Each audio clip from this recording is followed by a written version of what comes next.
Hello दोस्तों, आप सबका स्वागत है एक बार फिर से एस्ट्रो गुरु चैनल पर। मैं आप सभी के लिए आज लेकर आया हूँ एक और टैरो सेशन और आज रीडिंग करने वाला हूँ कि आपका जून का महीना यानी जून 2024 जून 2024 कैसा रहने वाला है। आज की जो ये रीडिंग है इसके लिए 3 पाइल्स को बनाया गया है जिनके सिंबॉलिक्स आपकी स्क्रीन पर अब एक साथ दिखाए जा रहे हैं। 3 अलग कलर के सफ़ायर्स आज की 3 पाइल्स रहेंगे। Yellow sapphire pile number 1, blue sapphire pile number 2 और ग्रीन सफ़ायर पाइल नंबर 3। तो ये 3 कलर के सफ़ायर हैं, येलो, ब्लू और ग्रीन।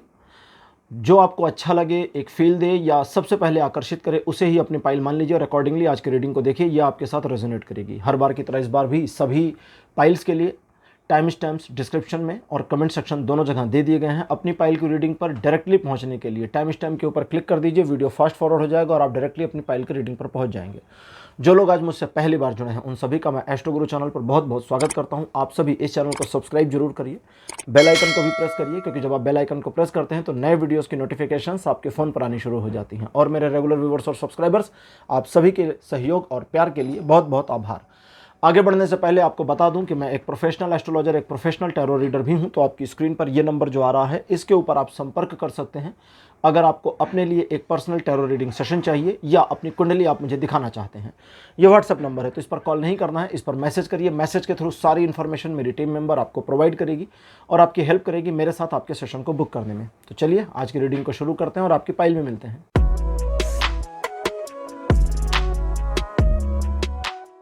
हेलो पाइल नंबर 1, आप सबका स्वागत है। आपकी रीडिंग में आपने येलो सफ़ायर को चूज़ किया था। मेरे बगल में येलो सफ़ायर की फ़ोटो लगा दी गई है। चलिए शुरू करते हैं और देखते हैं कि आपका जून 2024 कैसा रहने वाला है और इस पर टैरो क्या गाइडेंस देते हैं आपको। पहला कार्ड आपके लिए अपीयर हुआ है queen of wands. Second position पर आपके लिए है द लवर्स। कार्ड नंबर 3 आपके लिए है 6 ऑफ सोर्ड्स। फोर्थ नंबर पर कार्ड है 10 ऑफ पेंटिकल्स और अंतिम कार्ड आपके लिए अपीयर हुआ है द मून। तो 5 कार्ड आपके लिए आ गए हैं ट्रेडिशनल टैरो डेक से। पाइल नंबर 1, आपके लिए जून का महीना अच्छा, खुशियों से भरा और व्यापारिक आर्थिक मामलों या जॉब से रिलेटेड मामलों में चीज़ों को पॉजिटिव रखता हुआ रहेगा। कई सारी मुश्किलें जो आपके मार्ग रोके हुए थी, बीच बीच में उठ रही थी, या आपको हर बार एक व्यवधान का जो सामना पिछले कुछ 4-5 महीनों से कुछ स्पेसिफिक कार्यों में करना पड़ रहा था और आपकी गाड़ी किसी स्पेसिफिक मामले पर अटक अटक के जो चल रही थी, वो इधर जून में रिलीज़ हो जाएगी, स्मूथ पैटर्न में आ जाएगी। लेकिन इस जून में 2 चीज़ों का आपको ध्यान रखना है। सबसे पहला तो ये कि अपने संबंधों में कोई भी संबंध, पति पत्नी का, माता पिता का, ठीक है, भाई बहन का, लवर्स का, कोई भी संबंध आपके अपने, देखिए अगर आपका आपके पिता के साथ एक रिलेशन है तो ये 1 to 1 है, ठीक है, कि आपकी फैमिली है, मम्मी है, बहन है, पत्नी है या पति है, वट एवर कुछ है। लेकिन ये आपके पिता के साथ आपका 1 to 1 रिलेशन, जिसमें आपके पिता के इमोशन आपके लिए, आपके इमोशन अपने पिता के लिए, ऐसे हर संबंध में मित्र के लिए इमोशन, वाइफ के या हस्बैंड के लिए इमोशन, भाई बहन के लिए इमोशन, उस तरह के आपके 1 to 1 रिलेशनशिप जो हैं उनमें आप एक दूसरे के साथ में अगर कहीं कोई डिच आता है, गलतफहमी जैसी फीलिंग आती है, तो उसे 1 to 1 रिजॉल्व करिए। तीसरों की मदद मत लीजिएगा। इस जून के महीने में तीसरे की हेल्प नहीं लेनी रिलेशनशिप के मामले में। अगली चीज़, अगर कुछ ऐसे इंसिडेंट्स शुरुआती हफ्ते में होते हैं जहां आपको लगता है कि अरे वाह बल्ले बल्ले, अब चीज़ें बिल्कुल मेरे नियंत्रण में, तो ऐसा नहीं है कि वो आपके नियंत्रण में नहीं है। लेकिन जैसे कहते हैं ना कि ज़्यादा खुशियाँ शुरू में ही नहीं मनानी चाहिए, पहले मुकाबला जीत लीजिए। तो जून का महीना अभी पूरा बचा हुआ है और वो नियंत्रण पूरे महीने चला लीजिए, फिर बल्ले बल्ले करिए, खुशी मनाइए, ठीक है। तो वो नियंत्रण मिलेगा तो ज़रूर, लेकिन ओवर कॉन्फिडेंस में रिलीज़ हो सकता है, छूट सकता है। अगली चीज़, आर्थिक मामलों में प्रगतिदायक ये महीना आपके लिए रहेगा और इस प्रगतिदायक महीने में आप अपनी योजनाओं पर काम करेंगे तो सफलता मिलेगी। ध्यान से समझ लीजिए, आप सोचें कि मैं चलते जाऊं, योजना बनाते जाऊं और काम होता जाए, नहीं, वैसा नहीं होगा, ठीक है। अगर आपको कहीं जाना है, कहीं भी जाना है, किसी सिटी में जाना है, आप एक सिटी में हैं, दूसरे सिटी में जाना है, तो जाहिर है आपको रास्ता पता होना चाहिए, ठीक। अब अगर आप ये सोचें कि मैं घर से निकलूं, अपना दिमाग लगाऊं, किसी से पूछूं नहीं, गूगल मैप ना करूं और मैं रास्ता बनाता जाऊं और रास्ता मेरे को उस शहर में पहुंचा दे, उस सिटी में, तो फिर पता नहीं कहाँ पहुँच जाएंगे, वहाँ तो नहीं पहुँचेंगे अगर रास्ता नहीं पता। राइट, आपने किसी से पूछा भी नहीं कि मैं निकलूं अपनी मोटरसाइकिल लेके, कार लेके, जीप लेके, बुलडोजर लेके, जो भी आपका है और मैं ही दिमाग लगाऊं, मैं अपने लिए रास्ता बनाता जाऊं और मैं उस शहर में पहुंच जाऊं, तो आप नहीं पहुंचने वाले, पता नहीं कहां पहुंच जाएंगे। लेकिन अगर आपके पास रास्ता पता है तो बस उस रास्ते को फॉलो करते जाना, आप पहुंच जाएंगे। यही इस महीने होगा। अगर प्लान्स हैं और उन प्लान्स पर काम करते हैं, 100% आपकी सफलता। और अगर प्लान नहीं है, अगर प्लान नहीं है तो जैसे क्या कहते हैं, कि भाई नुकसान ना होने पावे, है ना, ज़्यादा के चक्कर में कम ना चला जाए, तो वो चीज़ है। ठीक है, फिर इजी इजी चलिए और आगे की प्लानिंग करिए। अब अगर नहीं पता, कोई प्लान नहीं बनाया, रास्ता नहीं मालूम, फिर क्या करेंगे, तो किसी से पूछिए।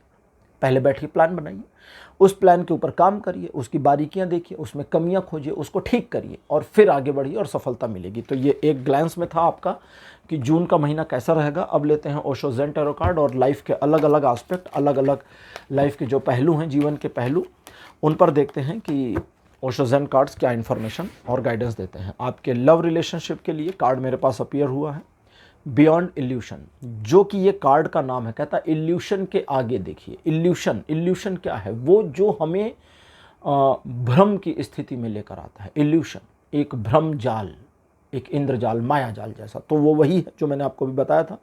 अगर आपके बीच, आपके रिलेशन में एक डिस्टर्बेंस, गलतफहमी जैसी कोई भी रिलेशन किसी भी लेवल का है, कुछ आ रहा है, तो फिर उस रिलेशन में चीज़ों को 1 to 1 रिजॉल्व करिए। दिमाग मत लगाइए कि अच्छा उन्होंने शायद मेरे बारे में ये सोचा, फिर मैं ये सोचूं, फिर वो ये सोचेंगे। सब अपने दिमाग में कन्वर्सेशन मत करिए ना, गड़बड़ हो जाएगी। इन चीज़ों के अलावा जो 1 to 1 रिलेशन आपके लव पार्टनर, हस्बैंड वाइफ या लवर्स के बीच में है, उनमें इस महीने और इम्प्रूवमेंट आ जाएगी और गहराई आ जाएगी। और आपके रिलेशनशिप में अगर यहाँ कंडीशन आती है, अगर आप एक दूसरे नहीं, अगर आप अपने पार्टनर के प्रति लॉयल हैं, यहाँ चूंकि आप अपने पार्टनर की लॉयल्टी को खुद मैनेज नहीं कर सकते ना, वो लॉयल है आपके लिए या नहीं, ये उसका अपना डिसीजन है, या एक तरह से कहें उसकी अपनी मोरालिटी है। तो आप उसकी मोरालिटी को तो मैनेज नहीं कर सकते, ऑपरेट नहीं कर सकते, उम्मीद कर सकते हैं।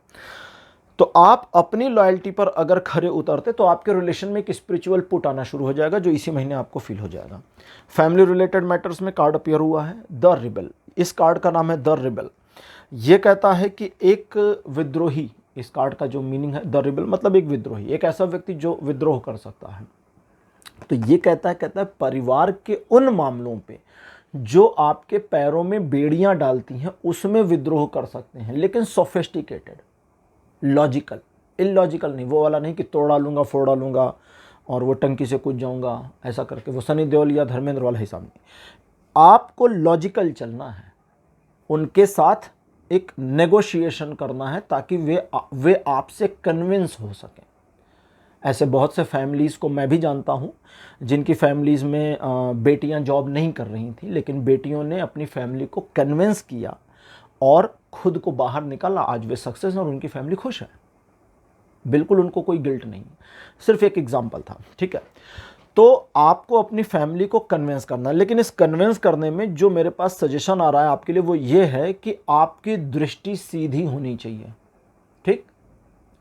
वो वाला हिसाब कन्विंस में नहीं चलेगा कि सूरज लाल रंग का होता है, लाल रंग तो सेब का भी होता है, सेब पेड़ पर उगता है, पेड़ हरे रंग का होता है, और हरे रंग का तो हमारा भारत का झंडा में भी हरा रंग है, और भारत हमारी माँ है। मतलब कहाँ से शुरू किए कहाँ पहुँच गए, ये नहीं चलेगा आपके नेगोशिएशन वाले कन्वर्सेशन में। ये किया तो फिर बेसिर पैर की बातें सब बेकार, ठीक। तो टू द पॉइंट रहिए और आप जीत जाएंगे। परिवार से जूझना है लेकिन लड़ना नहीं है, याद रखिएगा। जूझेंगे तो जीत जाएंगे, लड़ेंगे तो हारेंगे।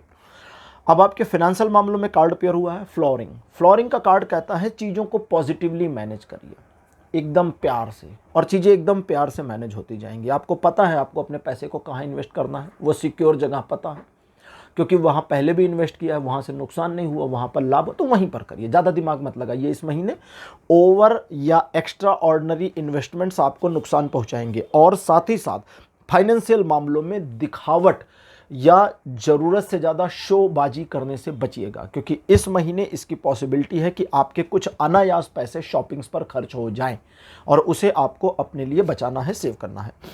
अब बात करते हैं ऑक्यूपेशन, आपके प्रोफेशन या व्यापार की। तो कार्ड अपीयर हुआ है गिल्ट। जो बीत गई हैं सिचुएशंस नकारात्मक वाली, वो गई, अब उसमें गिल्ट मत लीजिए। जैसे बिजनेस में आपको कोई नुकसान हो गया, जॉब में किसी तरह का कुछ गड़बड़ हो गई, लॉस हो गया, इमेज डिस्टर्ब हो गई, अब आपको लगता है अप्रेजल में प्रॉब्लम आएगी, प्रमोशन में प्रॉब्लम आएगी, जो हो गया ना, उसे पीछे जाकर मैनेज नहीं कर सकते, उस नुकसान को पीछे जाकर भर नहीं सकते, यहां से आगे निकल सकते हैं। तो कहता है गिल्ट में मत रहिए, और वो भी पास्ट वाली, क्योंकि अगर आप पास्ट वाली गिल्ट में रहोगे तो फ्यूचर में जो फूल नए खिल रहे हैं उनको देख नहीं पाओगे और फिर वो मिस हो जाएंगे। राइट, रोना धोना नहीं करना है। आपके प्रोफेशन में इस महीने कुछ ग्रोथ मिलेगी, आपके ऑक्यूपेशन में कुछ ग्रोथ होगी, और अगर आप अपने ऑक्यूपेशन या प्रोफेशन के प्रति फोकस्ड रहे तो ये ग्रोथ आपको, आप इसको ऐसे समझें, आपके फेस पे ना सिर्फ स्माइल बल्कि हंसी लेकर के आ जाएगी, आप खुश हो जाएंगे, तो वो लेवल पर ले जाएगी। अब बात करते हैं आपके एजुकेशनल मैटर्स की, और इसके लिए कार्ड अपीयर हुआ है द आउटसाइडर। ये दो बातें बताता है, जब तक इनसाइड चीजें ठीक से मैनेज ना हो जाए, आउटसाइड नहीं जाना। आप लोगों ने एक बात सुनी होगी, कहावत कहते हैं ना, think out of the box. Offices में लोग काम करते हैं और उनके बॉस कहते हैं मुझे वो बंदा चाहिए जिसकी thinking out of the box हो, और मेरा कहना है भैया पहले बॉक्स को चेक करो, उसे ठीक करो, फिर आउट ऑफ द बॉक्स जाना। तुम्हारा बॉक्स चिथड़ों में पड़ा हुआ है, छेद हो रखा, उसमें पानी डालो लीक कर जाए, आउट ऑफ द बॉक्स जाके क्या कर लोगे, क्योंकि इंटरनली चीजें खराब है।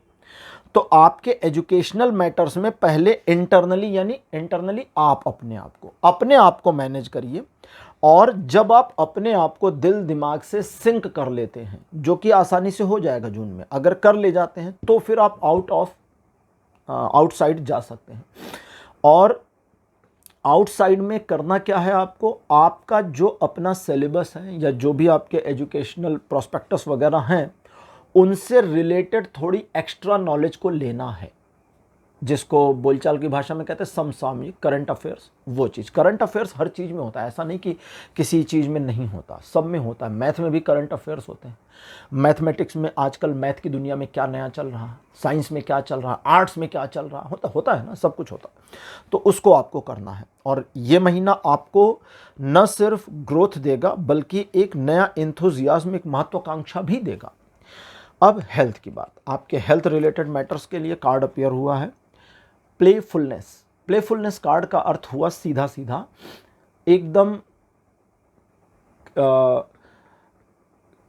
मनोरंजन कह लें, क्रीड़ा कह लें, खेल कह लें, तो उस मोड में रहना है। ठीक है, तो ये कहता है कि लाइफ को एंजॉय करिए, जीवन को जिएं, प्यार से जिएं, खुश होकर जिएं, एंजॉय करें, और साथ साथ अपनी हेल्थ को ग्रो होने दें। अपनी हेल्थ को कैसे हम ग्रो होने देंगे, अपनी हेल्थ को इम्प्रूव कैसे होने देंगे। हेल्थ बहुत ज़्यादा, जो रिसर्च कहती हैं वो कहती हैं कि बहुत ज़्यादा लोगों, मतलब ज़्यादातर लोगों की हेल्थ साइकोलॉजिकली ख़राब हो जाती है। बहुत सारे ऐसे ऑफिस में लोग होते हैं जो बीमार नहीं पड़ते, झूठ मूठ की सिक लीव अलग बात है, वो बात की बात है, बीमार नहीं पड़ते। आप ऐसे दुकानदारों को जानते होंगे अपने आस पड़ोस के, जो रोज़ दुकान पे मिलते हैं, 365 डे अवेलेबल। अगर कभी दुकान बंद थी तो भाई दुकान 2 दिन बंद थी, हम शादी में गए हुए थे, ठीक है, फला रिश्तेदारी में गए थे, कभी ये नहीं कहता वो दुकानदार में बीमार हो गया था। क्यों? क्योंकि जो बिजनेस, मैं भी बनिया परिवार से आता हूँ, क्योंकि बिजनेसमैन का जो पहला माइंडसेट होता है वो ये होता है कि यार हम बीमार पड़ गए, दुकान कौन खोलेगा। तो भैया बीमार पड़ने के लिए टाइम नहीं है, उनकी अपनी जो सोच होती है, थॉट प्रोसेस बता रहा हूँ, जो मैंने अपनी फैमिलीज में भी देखा है, अपनी फैमिली में देखा, बड़ी फैमिली, कि बीमार होने के लिए टाइम नहीं है, क्योंकि बीमार पड़ गए तो फिर गड़बड़ हो जाएगा ना, फिर दुकान को कैसे मैनेज करेंगे, सामान लेकर कौन आएगा, और बाकी चीज़ें सब गड़बड़। तो उनका साइकोलॉजिकल माइंड उस तरह से सेट है, वो बहुत कम बीमार पड़ते हैं, जल्दी से पड़ते भी नहीं है। तो ये चीज़ कहती है आपको नर्चर करेगी, आपको ग्रो करेगी। आप अपने आप को एक प्लेफुलनेस में रखें, एक उत्सव वाले मोड में रखें, उत्सव वाले मोड का मतलब ये नहीं अब आप रोड पे जाके नाचना शुरू कर दें। कूल रहें, खुश रहें, अपने घर में रहें या अपने ऑफिस काम जिस चीज़ में लगे खुशी से करें, तनाव लेकर ना करें। अगर मान लीजिए ऑफिस या बिजनेस में कुछ ऐसा इशू है जो आपको मजबूरी में करना पड़ रहा है तो उसे भी खुशी से करिए, तनाव लेकर मत करिए। और यही प्लेफुलनेस आपको इंप्रूवमेंट देगी और आपकी हेल्थ में चीज़ों को पॉजिटिव रखेगी। इसके अलावा एडिशनल हेल्थ रिलेटेड मैटर्स में कुछ प्रॉब्लम अगर पास्ट में चल रही थी तो जून के महीने में उसमें आपको बहुत ज़्यादा विजिबल रिलीफ जो दूसरों को भी नजर आए मिलने की पॉसिबिलिटी बनी है। तो पाइल नंबर 1 ये थी आपकी आज की रीडिंग कि आपका जून का महीना कैसा रहेगा। आज की रीडिंग आपको कैसी लगी, अपने एक्सपीरियंस, अपने अनुभव कमेंट सेक्शन में जरूर लिखिएगा। इस वीडियो को लाइक करिए, शेयर करिए और चैनल को सब्सक्राइब जरूर करिएगा। अगले वीडियो में आपसे फिर मिलूंगा। Bye bye.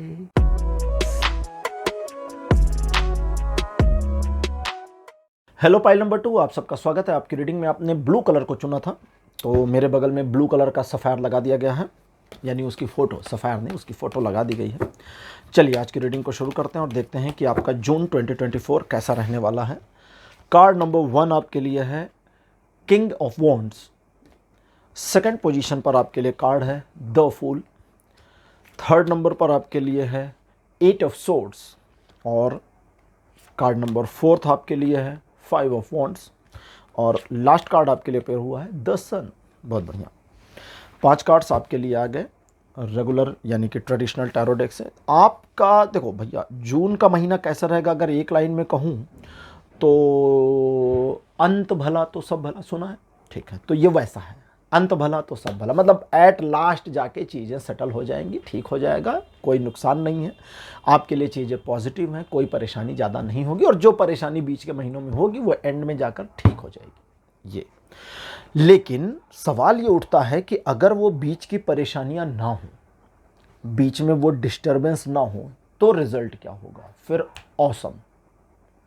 अभी ऑसम पे नहीं जा रहे हैं, ऑसम मतलब बहुत बढ़िया नहीं, अभी बहुत बढ़िया पे नहीं है, कुल मिला के ठीक, एक हैप्पी एंडिंग, नॉर्मल।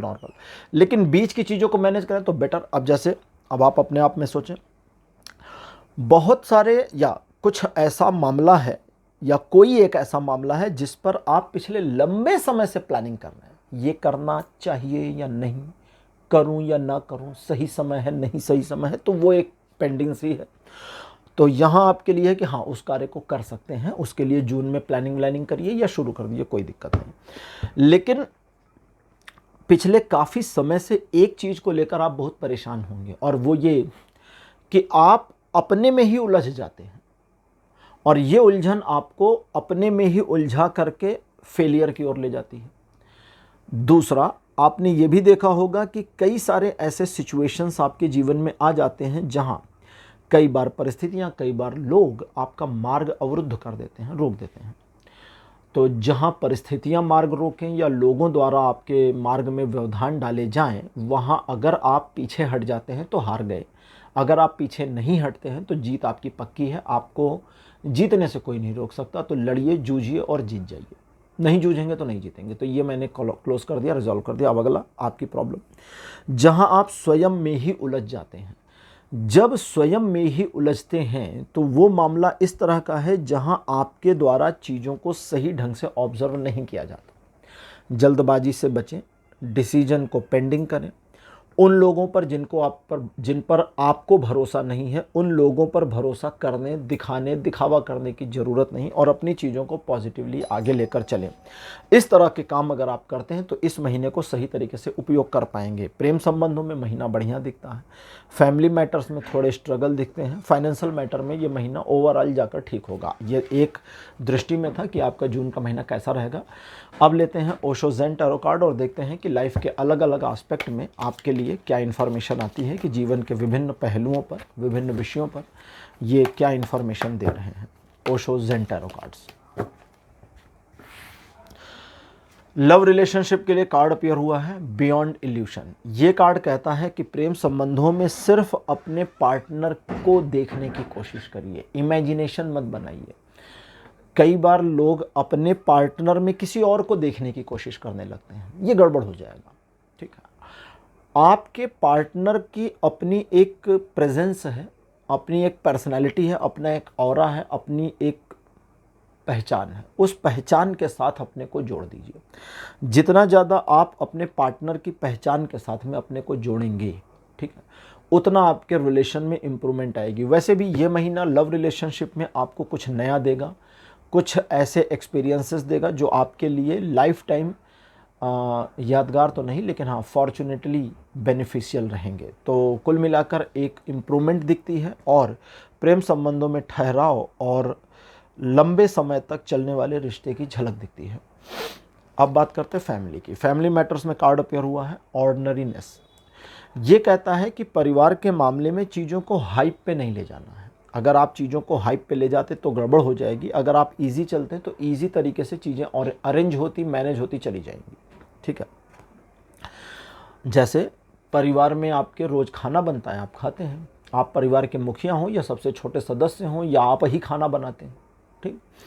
लेकिन अगर आप एक हाइप क्रिएट कर दें, आज खाना मिलेगा कि नहीं, आज खाना मिलेगा कि नहीं, तो ज़रूर अगर आप छोटी उम्र के हैं तो 2-4 थप्पड़ ज़रूर खा जाएंगे, बड़ी उम्र के हैं तो बातें सुन लेंगे, कोई मार नहीं पाएगा, तो है ना।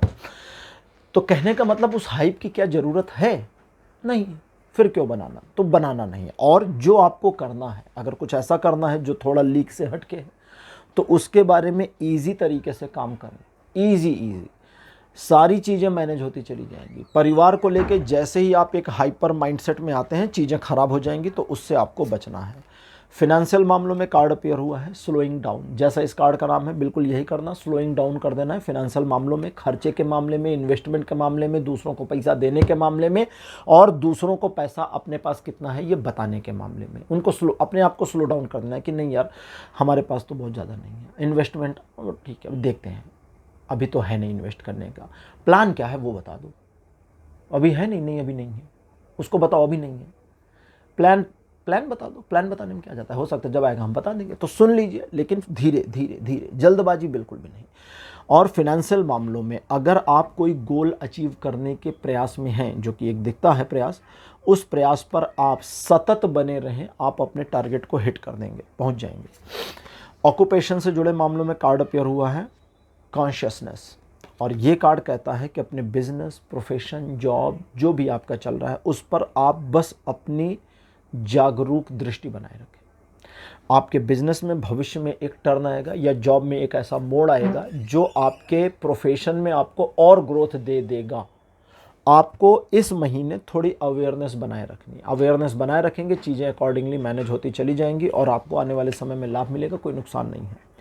एजुकेशनल मैटर में कार्ड अपियर हुआ है गोइंग विद द फ्लो। बस यही काम करना है जो इस कार्ड का नाम है, going with the flow. Education में हम क्या करते हैं, हमारे पास जो किताबें होती हैं अपनी पढ़ाई के लिए, उसे पढ़ाई करना होता है, बस इतना ही तो होता है। एक स्टूडेंट के लिए क्या है, भैया आपका सिलेबस है, ये इतनी तुम्हारी बुक्स हैं, इनकी स्टडी करो, बस यही है गोइंग विद द फ्लो। उतना ही करिए। आप किसी कंपटीशन की तैयारी कर रहे हैं, आपको पहले पता करना है कि मेरे को इस कंपटीशन की तैयारी के लिए क्या पढ़ना है, ठीक। आए बाएं साएं सब कुछ नहीं पढ़ा लिए, पता करिए। हर चीज़ का एक प्रॉपर कोर्स जैसा होता है, सिलेबस जैसा होता है, बस उतने पर दिमाग लगा दीजिए और चीज़ें बेहतर हो जाएंगी और आपको रिजल्ट पॉजिटिव आ जाएगा। एफर्ट, जान नहीं लड़ानी है, ठीक है। जान लड़ाने का मतलब क्या होता है, जान लड़ाने का मतलब होता है कि जैसे मैंने सुना है कई लोग क्या करते हैं कि अजीब अजीब सी शौक या अजीब अजीब सी आदतें बनाते हैं पढ़ाई करने के लिए, ठीक है।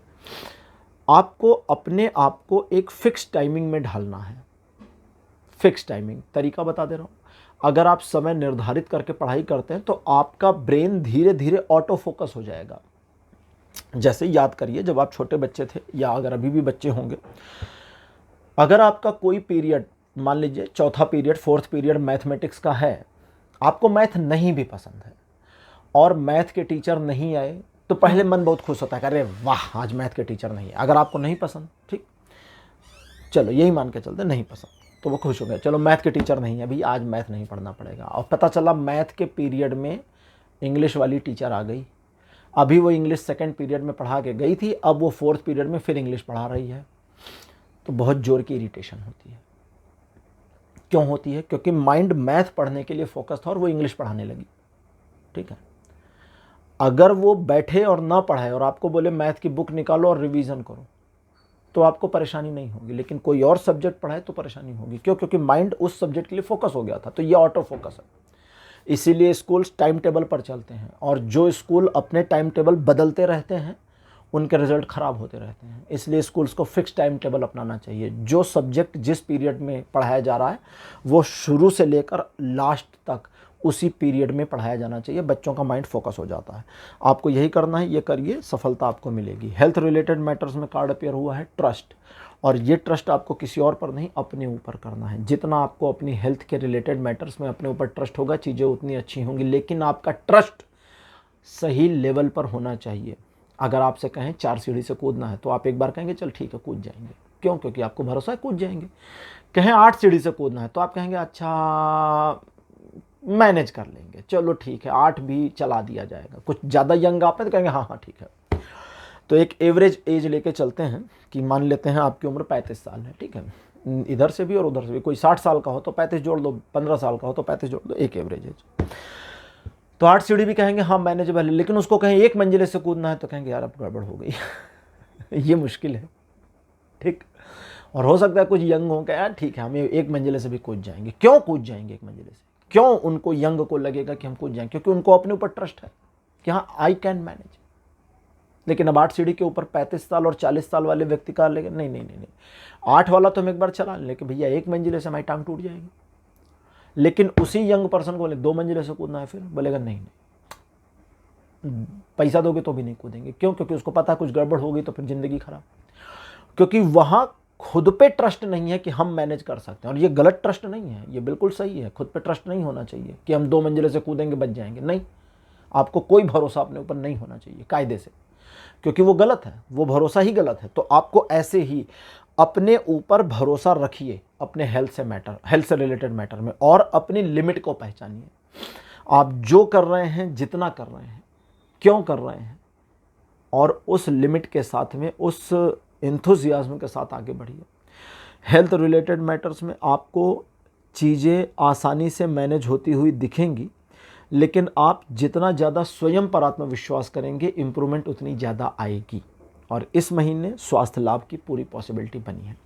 तो पाइल नंबर 2 ये थी आपकी रीडिंग। आज की रीडिंग आपको कैसी लगी? अपने एक्सपीरियंस, अपने अनुभव कमेंट सेक्शन में ज़रूर लिखिएगा। इस वीडियो को लाइक करिए, शेयर करिए, और चैनल को सब्सक्राइब करना मत भूलिएगा। अगले वीडियो में आपसे फिर मिलूँगा। Bye bye.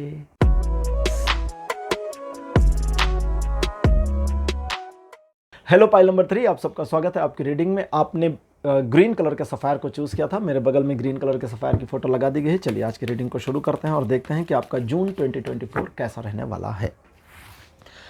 पहला कार्ड आपके लिए अपीयर हुआ है द लवर्स। सेकंड पोजीशन पर आपके लिए है द स्टार। कार्ड नंबर 3 आपके लिए है द हायरोफेंट। फोर्थ पोजीशन पर आपके लिए है 6 ऑफ कप्स, और अंतिम कार्ड आपके लिए अपीयर हुआ है द एम्प्रेस। ये महीना आपके लिए अच्छा रहने वाला है। अगर आप कोई मानवीय गलती ना करें, यानी ह्यूमन एरर ना करें, तो इस महीने आप बहुत आशातीत या अपनी आशा से, अपनी उम्मीद से बेहतर रिजल्ट्स, लाभ प्राप्त कर सकते हैं। इस महीने आप सबसे पहली चीज़ों को ऑर्गेनाइज रखने में कामयाब हो जाएंगे। मतलब ये ऑर्गेनाइज रखना जिस भी क्षेत्र में है, आप जिस भी मैटर को, जिस भी चीज़ को, रिलेशन को, सिचुएशन को ऑर्गेनाइज करना चाहते हैं, मैनेज रखना चाहते हैं, उसे अच्छे से मैनेज रखने में आप कामयाब हो जाएंगे। पारिवारिक मामलों में आपके रिस्पॉन्सिबिलिटीज सही तरीके से पूरी होंगी। आपका भाग्य इस महीने आपको एक डिफरेंट एंगल पर सपोर्ट करेगा। हमारी किस्मत कई तरह से हमें सपोर्ट करती है। एक सपोर्ट तो वो होता है जो जिसे हम कहते हैं भाग्योदय होना। अब किस्मत आपको धक्का मारेगी, निकलो आगे जीवन में। किस्मत को पता नहीं किधर जा रहे हो, क्योंकि सही ट्रैक पे होना आपका काम है। आप गलत ट्रैक पे हो, धक्का मारेगी, गलत ट्रैक पे आगे। बहुत सारे लोगों की लाइफ ख़राब हो जाती है भाग्योदय होता है तो। ऐसा होता है ना। कई बार आपने सुना होगा, लोग कहते हैं किस्मत मेरी, जो कुंडली देखते हैं, हाथ देखते हैं, टैरो देखते हैं, कहते हैं बड़ी बढ़िया किस्मत तुम्हारी, और उसकी ज़िंदगी बर्बाद हो रही होती क्योंकि वो गलत ट्रैक पे है। अगर कोई गलत दिशा में जा रहा है तो किस्मत, भाग्योदय होगा तो किस्मत धकेल देगी। लेकिन ये वाला एंगल डिफरेंट है। ये एंगल है आपके लिए अपॉर्चुनिटी को देने वाला। आपकी किस्मत आपको नई अपॉर्चुनिटीज़ भी देगी इस महीने। आपके कई सारे मिसमैनेज्ड मामलों, सिचुएशंस को ऑर्गेनाइज और मैनेज करती चली जाएगी। ईश्वर की कृपा आपके ऊपर इस महीने शुरू से लेकर अंत तक बनी रहेगी। लेकिन जब ईश्वर की कृपा हमारे ऊपर बनती है या आपके ऊपर जब बनेगी तो उसमें एक रेस्पॉन्सिबिलिटी आती है। क्या ईश्वर को हमसे क्या चाहिए? सवाल उठता है, ईश्वर हमसे क्या चाहते हैं? उठ के देखो, बाल सही नहीं है ना? सही तो है। ठीक, वो दिख रहा था गड़बड़। ईश्वर हमसे क्या चाहते हैं? ईश्वर को सबसे पहली चीज हमसे जो चाहिए वो है श्रद्धा। हम उनके प्रति अपनी श्रद्धा को बनाए रखें। ठीक, फूल चढ़ाने से भगवान खुश नहीं होते, श्रद्धा से फूल चढ़ाएं, अपनी श्रद्धा को उलेड़ें उस फूल के साथ, तब वो खुश होते हैं। मामला फूल का नहीं है, मामला आपके अंदर के व्यक्तित्व का है कि आप कितना उनके प्रति अपने मन में श्रद्धा या विश्वास ला रहे हैं। दूसरा, आप कुछ नियमों का पालन करें। ठीक है, जैसे कहते हैं ना कि भाई किसी का बुरा नहीं करना चाहिए, किसी का धन नहीं मारना चाहिए, किसी का जानबूझ के नुकसान मत करिए। ये नियम कहाँ के हैं? ये नियम नॉर्मली देखा जाए तो एक डिवाइन लॉ है, एक तरीके से स्पिरिचुअल लॉज है। ठीक, झूठ मत बोलो। अब ये झूठ मत बोलो वाला मामला थोड़ा वाइड चला जाता है, क्योंकि अच्छी चीज़ों के लिए बोला गया झूठ गलत नहीं होता और उसका पाप नहीं लगता। किसी की जान बचाने के लिए झूठ बोलना बिल्कुल सही होता है, वो सत्य की श्रेणी में आता है। ठीक है, कभी किसी की जान बचाने के लिए आपने झूठ बोल दिया तो वो पाप नहीं है, वो यमराज के यहाँ चित्रगुप्त जी जब काउंट करेंगे तो वो सत्य की श्रेणी में लिख देंगे। तो नैतिकता का पालन करें, अनैतिकता का पालन ना करें, और भड़काने वाले लोगों से ज़रा दूर रहें। स्पेशली ऐसे लोग जो भड़का रहे हैं, पॉजिटिव मामले में या नेगेटिव मामले में, उनसे दूर रहें। और साथ ही साथ में इस महीने अगर पॉसिबल हो सके, या पॉसिबल नहीं, मेरे कार्ड कहते हैं ये वाला मामला नहीं कि अगर पॉसिबल हो सके, ये करना है, आप विजिट करें भगवान के द्वार, मंदिर जाएं, दर्शन करें, कोशिश करें, वीकली जाएं, कोई भी दिन निर्धारित करें लेकिन जाएं, इसका आपको बहुत लाभ मिलेगा। और जब मंदिर जाएं तो एक बात को याद रखना है, श्रद्धा तो एक है लेकिन एक और बात को याद रखना है, वो ये कि इस दुनिया में जो भी है सब उन्हीं की वजह से है। ये चमक, ये दमक सब तुम ही से है भगवान, है ना? गाना सुना होगा। तो इसे याद रखें मंदिर में अपने विजिट के दौरान। और याद रखना है ना तो श्रद्धा से याद रखना है, वो वाला याद नहीं रखना है कि बस गाना गा दिया, नहीं मांगते धन और दौलत, है। और उसके बाद में सोचे अरे यार टाइम हो गया, बहुत देर हो रही है, आरती ख़त्म नहीं हो रही, जल्दी निकलना क्योंकि लेट हो रहा है व्यापार में या जॉब में। तो वो श्रद्धा नहीं, वो झूठी श्रद्धा नहीं, असली वाली सचमुच की। फील करिए कि जो दिया उन्होंने दिया और उसके लिए थैंकफुल रहिए। अगर कुछ आपको नेगेटिव मिल गया है, कुछ नकारात्मक आपके जीवन में आ गया है, ठीक, तो उसके लिए भी धन्यवाद दे दीजिए, चूकिए मत। हम काहे चूके? हम तो पॉजिटिव चाहते थे, हम तो चाहते थे गुलाब का फूल मिले, भगवान ने थोड़े से कांटे पकड़ा दिए, तो धन्यवाद प्रभु, आपने पकड़ाया, आपने पकड़ाया ना, तो इसके लिए भी धन्यवाद, धन्यवाद दीजिए। और जिन चीज़ों के लिए आप अपने आप को टारगेट करते हैं, फोकस करते हैं, उन पर काम करिए। फॉर्चुनेटली चीज़ें सक्सेस की ओर आपको ले जाएंगी। ये था एक ग्लैंस में आपका जून का महीना कैसा रहेगा। अब लेते हैं ओशो ज़ेन टैरो कार्ड और देखते हैं कि जीवन के अलग अलग विषयों पर ओशो ज़ेन टैरो कार्ड्स की क्या ओपिनियन आती है, क्या एडवाइस है। लव रिलेशन से जुड़े मामलों में कार्ड अपीयर हुआ है द आउटसाइडर। ये कहता है कि प्रेम संबंधों में अगर आपको एक बंधन जैसा महसूस हो रहा है तो इसका मतलब है कि आपने अपने लिए एक गलत क्राइटेरिया बना दिया और उस क्राइटेरिया से बाहर निकलने का समय है। तो सबसे पहले बंधन आपको अपने मस्तिष्क, अपने मन में खोलने होंगे। आप अपने पार्टनर के बंधन खोलने पर काम मत करिए, उल्टा मत करिए, पहले खुद के बंधन खोलिए। और रिलेशनशिप में और इम्प्रूवमेंट चाहने के लिए आपको अपने एक दूसरे के प्रति और स्वायत्तता, जिसको हम आजकल बोलचाल की भाषा में फ्रीडम कहते हैं, लेकिन वो सही शब्द नहीं, स्वायत्तता, यानी कि स्वयं ही सोचें कि क्या सही और क्या गलत, ठीक। तो थोड़ी स्वायत्तता देनी होगी, लेकिन इस स्वायत्तता में एक दूसरे का हाथ थामे रहना, एक दूसरे का सहयोग करना और एक दूसरे के सहयोग के साथ एक दूसरे के प्रति सद्भाव का भाव बनाए रखना बहुत आवश्यक है।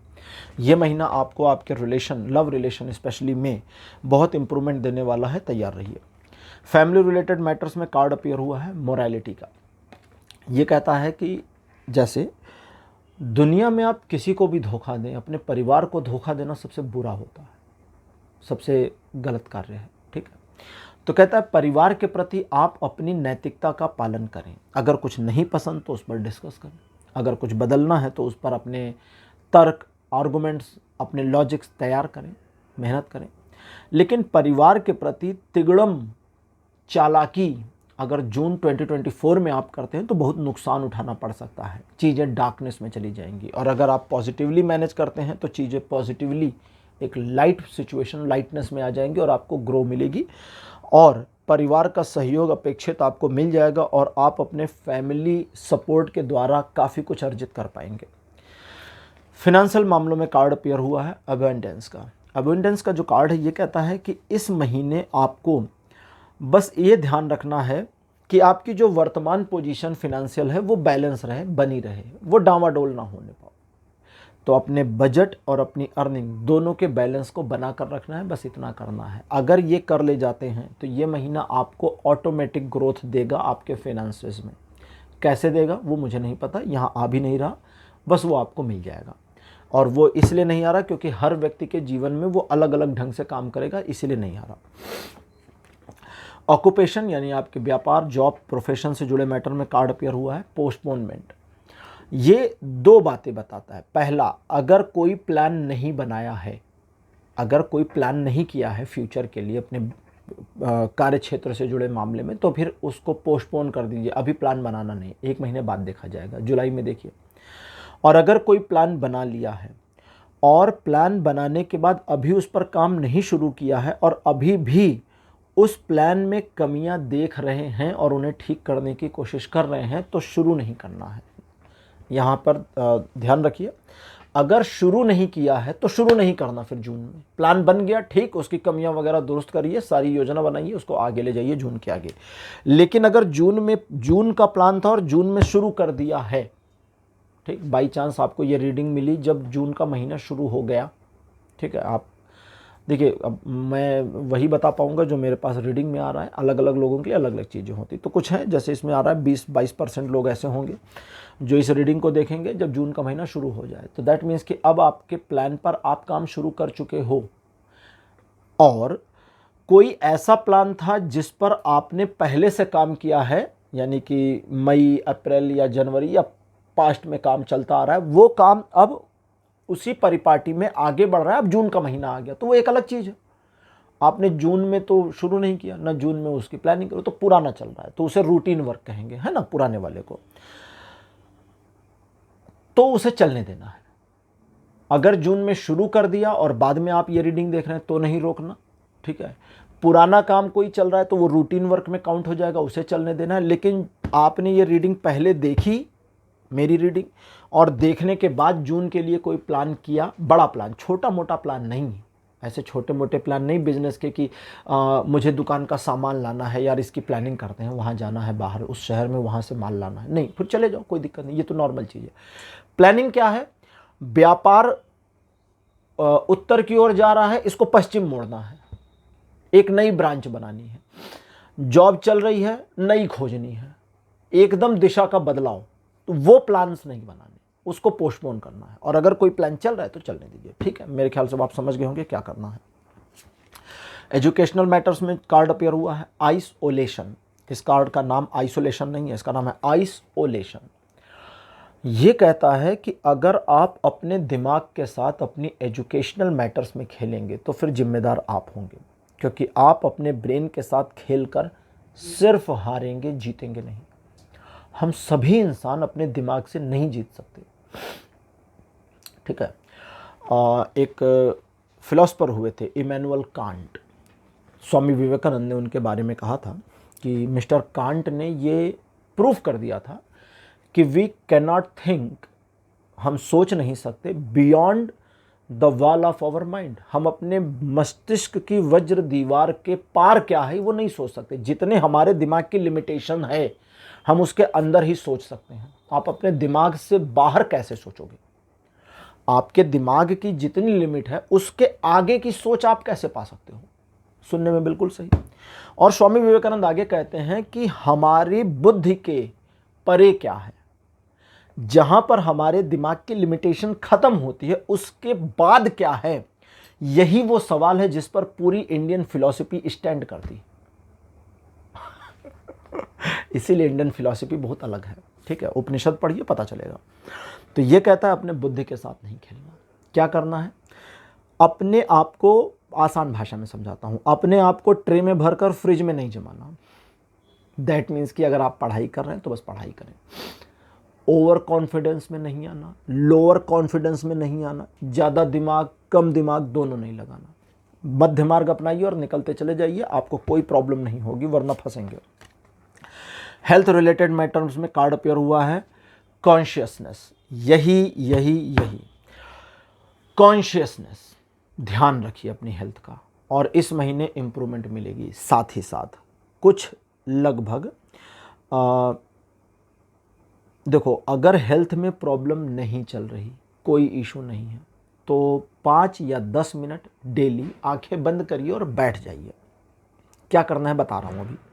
और अगर हेल्थ में कुछ भी इशू चल रहे हैं, कोई भी इशू, छोटे मोटे कुछ भी, तो 15 मिनट डेली आंखें बंद करिए, बैठ जाइए। नहाने धोने के बाद पूजा पाठ करिए, उसके बाद आइए, नाश्ता मत करिए, कहीं पर बैठ जाइए, ज़मीन पर बैठ जाइए, चटाई बिछाकर, बेड पर बैठ जाइए, अनकंफर्टेबल है कुर्सी पर बैठ जाइए, आराम से चेयर पर बैठ जाइए, हल्का सा टेक लगा लीजिए, आंखें बंद।